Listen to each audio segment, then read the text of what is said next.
네, 국내 키즈 콘텐츠 시장이 들썩이고 있습니다. 유튜브를 비롯한 주요 영상 플랫폼에선 키즈 콘텐츠 전문 채널들이 인기 순위 상위권을 점유하면서 카카오를 비롯한 대형 인터넷 기업들도 속속들이 시장에 뛰어들고 있습니다. 자세한 내용 이슈 10분 체크해서 알아보겠습니다. 김성수 문화평론가 모셨습니다. 안녕하십니까? 안녕하세요. 김성수입니다. 네. 요즘에 그 어린 영유아를 겨냥한 이 키즈 콘텐츠 시장이 급속도로 성장하고 있죠. 예, 엄청납니다. 실제로 유튜브에서 그 구독 수가 제일 많은 그 채널, 네. 또 좋아요 수가 제일 많은 채널, 이런 것들을 보면 다들 1등을 키즈 콘텐츠 전문 채널들이 하고 있습니다. 그래요. 그 좋아요 1위 같은 경우는 캐리앤토이즈. 제가 네. 뭐 전에 이 시간을 통해서도 설명해드린 바 있었죠. 캐리앤토이즈라고 하는 곳이 뭐 압도적으로 좋아요 1위를 기록하고 있고, 이제 구독자 수 1위는 전설의 이제 레전드가 돼버린 캐릭터 뽀로로. 네. 뽀로로가 이제 193만 6천여 명의 구독자 수를 기록하면서 1위를 차지하고 있는데, 네. 지금 보면은요, 1위가 뽀로로, 2위가 캐리앤토이즈, 3위가 허팝 이러면서 150만 이상의 구독자 수를 기록하고 있는 채널들이 전부 키즈 컨텐츠입니다. 네. 초점이 조금씩 달라요. 이제 허팝 같은 경우는 키즈서부터 시작해가지고 청소년까지도 섭렵하고 있는 그런 네. 층이 있고, 이제 캐리앤토이즈 같은 경우는 영유아 대상인데 뽀로로보다는 살짝 위의 나이대, 그리고 뽀로로 같은 경우는 가장 영유아 때의 나이대, 네. 이렇게 차지하고 있는데요. 지금 이제 나오는 게 바로 캐리앤토이즈의 어떤 장면입니다. 그렇군요. 네. 상당히 우리 어린애들 관심을 끌만한 그러한 내용인 것 같아요. 예, 지금 이 캐리앤토이즈의 엘리라고 하는 그런 캐릭터를 지금 보시고 계신데요. 네.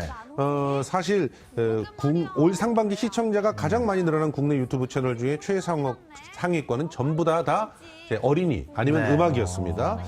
실제로 국내의 키즈 콘텐츠 시장들을 보면 이제 장난감을 중심에 놓고 네. 다양한 콘텐츠들을 갖다 개발하면서 그 시장을 넓히고 있다, 이렇게 보면 되시겠고요.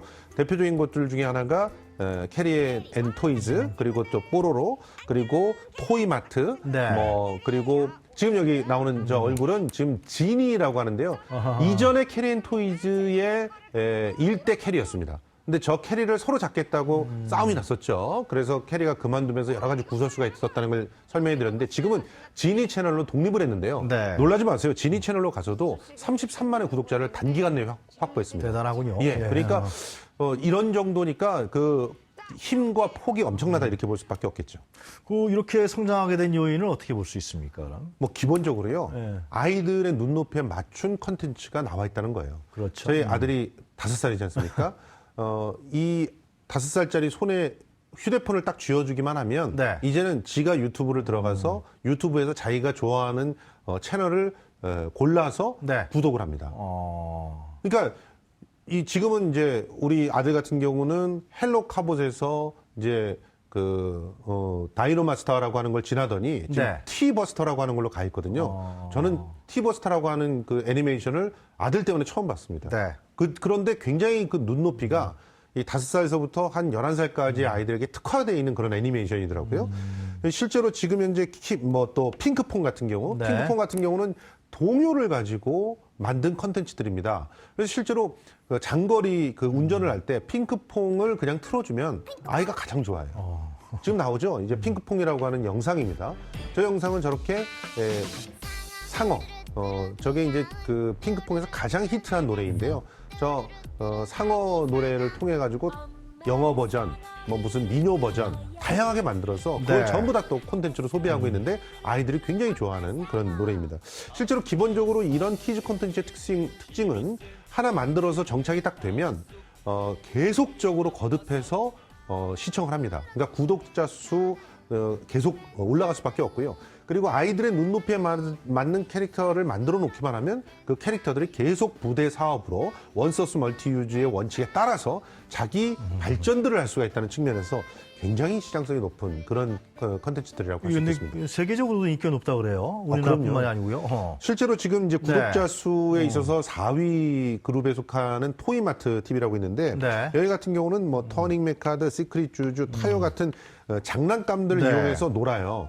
그런데 그 장난감들을 이용해서 보는 것들을 해외에서 고스란히 가져가서 그래요. 그것들을 보고 있습니다. 그러니까 기본적으로 요즘에는 이런 식으로 이제 장난감 마케팅을 합니다. 맨 처음에 애니메이션 등등을 갖다 만들어서 TV에 런칭을 하잖아요. 네. 근데 TV에 런칭하는 그 애니메이션들이 런칭되기 전에 이미 유튜브에서 장난감들을 가지고 노는 장면들이 쭉 나옵니다.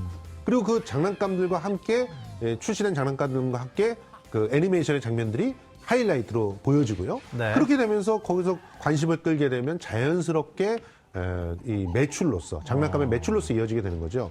그러니까 이제는 지상파 혹은 케이블 채널의 이 그 애니메이션 채널이나 이런 것들이 네. 결국 마케팅을 위한 하나의 채널로 전락을 하는 그런 모습이 보이고 오히려 유튜브라고 하는 매체에서 네. 만든 채널들이 주류 채널로 부상하고 있는 그런 신기한 모습들을 보고 있습니다. 그렇다면 이제 이런 그 주도권 자체가요. 예.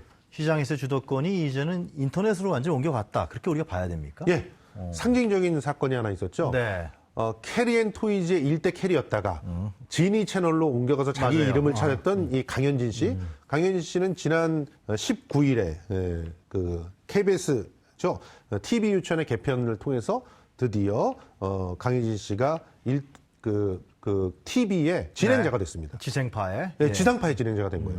그러니까 이제는 유튜브의 스타를 지상파에서 영접해 올 수밖에 없는 네. 그런 상황이 된 겁니다. 어허. 자, 이렇게 되면은 네. 이게 뭐 KBS뿐만이 아니죠. KBS뿐만이 아니라 뭐 MBC든 다른 채널에서도 어린이 채널에서 유력한 유튜브 스타들을 영입하는 경쟁들이 벌어질 가능성이 경쟁력으로 갈 상당히 수밖에 높죠. 없겠군요. 네, 그렇습니다. 네.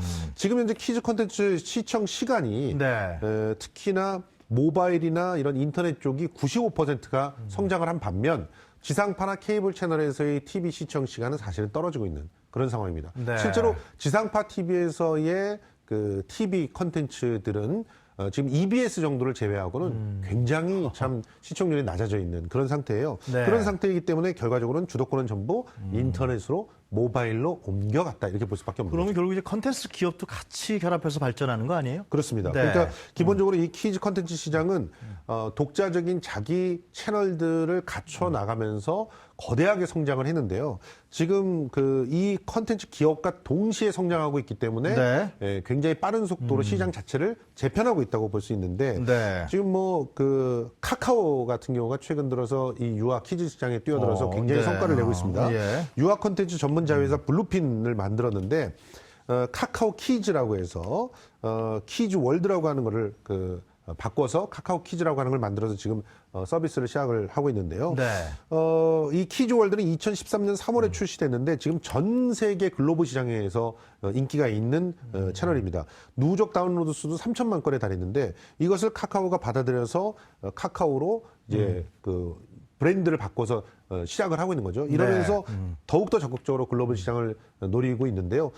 지난 25일에 중국어 버전을 출시를 해서 시장이 중국으로까지 펼쳐졌는데 굉장히 큰 인기를 끌고 있는 상황입니다. 오프라인은 어떻습니까, 그러면? 뭐 오프라인에서도요. 네. 기본적으로 키즈를 중심으로 한 다양한 그런 공간과 또 시장들이 만들어지고 있는데요. 네. 실제로 그 쇼핑, 식음료, 놀이, 문화 등등에서 키즈 컨텐츠들은 그야말로 확실한 킬러 컨텐츠가 돼서 사랑을 받고 있습니다. 실제로 여러분들이 요즘에 새로 생긴 쇼핑몰들 네. 가보시면 느끼실 거예요.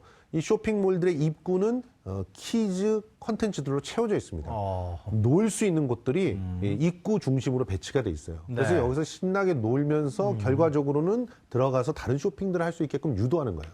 사실 저희들 같은 경우만 해도 제 5살짜리 아이를 데리고 마트에 네. 간다. 그럼 제일 먼저 가야 되는 게 장난감 가게.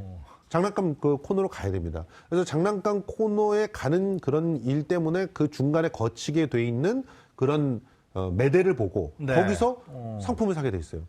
그러니까 어제 같은 경우도 아들이 그 장난감을 갖다가 막 강력하게 사라고 떼를 쓰는 바람에 거기 가서 이제 그 화장지라든가 또 세제라든가 이런 것들을 덩달아 샀습니다. 네. 이제 이런 형식의 배치들을 갖다 만들면서 실제로 상가와 이런 몰들의 구조가 키즈를 중심에 놓은 구조로 바뀌어가고 있다는 거거든요. 아예 뭐 지금 송파구 위례신도의 아이온 스퀘어 같은 상가 같은 경우도 뽀로로 파크가 상가 4층에 들어옵니다. 네. 애초에 중심부에 다 이런 키즈 월드, 키즈 랜드가 들어오고 그다음에 나머지 것들이 배치가 된다. 이런 세태로 본다면 네. 앞으로의 키즈 콘텐츠 시장도 더욱더 아주 강력한 힘을 가지고 이제 커져나가지 않을까. 어떻게 보세요? 생각합니다. 향후의 성장 가능성. 성장 가능성은 상당하다고 볼 수 있는데요. 실제로 지금 어떻게 보면 상품들과 그 상품에 관련된 마케팅들을 보면 네. 가장 강력한 동의를 갖고 있는 게 키즈 산업입니다. 이제 아이들이 한 명, 두 명밖에 안 되는 그런 네. 상황이고 점점 더 아이들이 귀해지고 아이들에 대해서 최선을 다하려고 노력을 하는 사람들이 생겨나거든요. 예. 실제로 그 한 설문조사에 의하면 소득 수준이 높은 남자, 여자일수록 오히려 외도 등등까지도 줄이면서 네. 아이들에게 올인하는 모습을 보인다는 거예요. 그러니까 자기의 그 유전자를 전하려고 하는 그런 강력한 요인들은 키즈 컨텐츠 시장을 더욱더 활성화시키는 요인으로 가게 될 것입니다. 알겠습니다. 오늘 말씀 잘 들었습니다. 감사합니다. 고맙습니다. 네, 지금까지 김성수 문화평론가였습니다.